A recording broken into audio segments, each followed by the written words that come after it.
আপনাদের মনে আছে ইউনূস সরকার বিদায়ের মাস ছয়েক আগে হঠাৎ করে বিভিন্ন কারাগার থেকে, দেশের বিভিন্ন কারাগারে ছড়িয়ে ছিটিয়ে থাকা আওয়ামী লীগের ভিভিআইপি যারা ছিলেন, ভিভিআইপি বা ভিআইপি ধরনের বন্দী, তাদেরকে একত্রিত করা হচ্ছিল এবং কেরানীগঞ্জে নিয়ে আসা হয়েছে, কাশিমপুর কারাগারে নিয়ে আসা হয়েছে এবং ওইসব কারাগারেও আলাদা সেল, আলাদা সেলে রাখা হচ্ছিল আওয়ামী লীগ নেতাকর্মীদেরকে।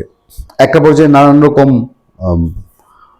গুঞ্জন ছড়িয়ে পড়ে, নানান রকম আশঙ্কা ছড়িয়ে পড়ে যে হঠাৎ কেন আওয়ামী লীগের ভিআইপিদের সবাইকে একসাথে করা হচ্ছে। বাংলাদেশের জেল হত্যা বাংলাদেশের ইতিহাসের একটা ভয়ঙ্করতম দিক। ইউনূস একসাথে গণহত্যা কিছু করেনি, একসাথে মেরে ফেলেনি, কিন্তু হাতে না মেরে ভাতে মেরেছে, বিচ্ছিন্নভাবে মেরেছে।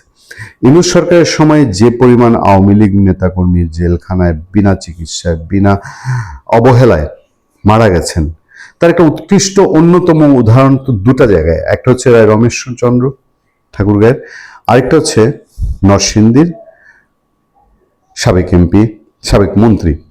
তারা দুজনকেই একেবারে এবং হাতকড়া পরানো হয়েছে। একজন সাবেক এমপির মরদেহের মধ্যে হাতকড়া লাগানো ছিল। তখন চারদিকে নানান গুঞ্জন হয় এবং বগুড়ায় 1 মাসের মধ্যে 4 জন আওয়ামী লীগ নেতা মারা যান। যদিও এই সরকার ক্ষমতায় আসার পরে এই প্রবণতা কিন্তু কম দেখা যাচ্ছে। আপনারা দেখেন খেয়াল করে, বহু আওয়ামী লীগের নেতাকর্মী আমরা খোঁজ রাখি, আমরা জানি বহু নেতাকর্মী, ইভেন জেলা উপজেলার প্রেসিডেন্ট সেক্রেটারি এই লেভেলের বহু আওয়ামী লীগ নেতাকর্মী অন্তত জামিনের আলোর মুখটা দেখেছে।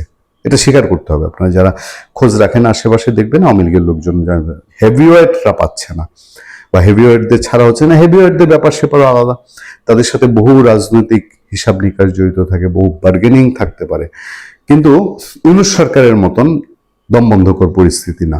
ইউনূস সরকার থাকলে পরে আজকে এই যে পরিমাণ মানুষ জামিন পেয়েছে এরা পাইতো কিনা সন্দেহ আছে। এর মধ্যে দিয়ে আরেকটি খবর, এই খবরটি আমাদেরকে একটু চোখ বড় বড় করেছে, আমরা একটু চোখ বড় করে দেখেছি। দেশ জুড়ে কারাগারগুলোতে নিরাপত্তা ব্যবস্থা জোরদার করা হয়েছে।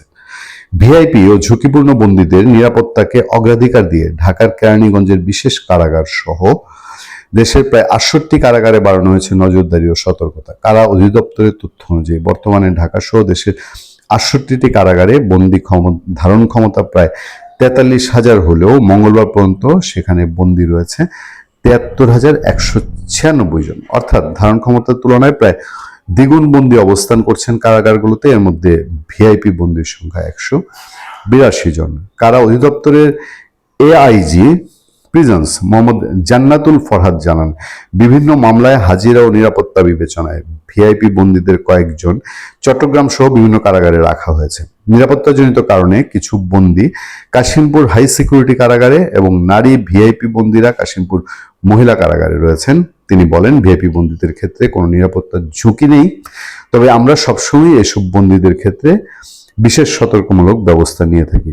কেরানীগঞ্জ বিশেষ কারাগারের পরিস্থিতি বলা হয়েছে যে এখানে ডিভিশনপ্রাপ্ত মোট বন্দী 182 জন, তাদের একটি বড় অংশ ধাপে ধাপে বিশেষ কারাগারে স্থানান্তর করা হয়েছে। বিশেষ কারাগারে থাকা উল্লেখযোগ্য বন্দীদের মধ্যে রয়েছেন সাবেক মন্ত্রী, সংসদ সদস্য, রাজনৈতিক ব্যক্তি।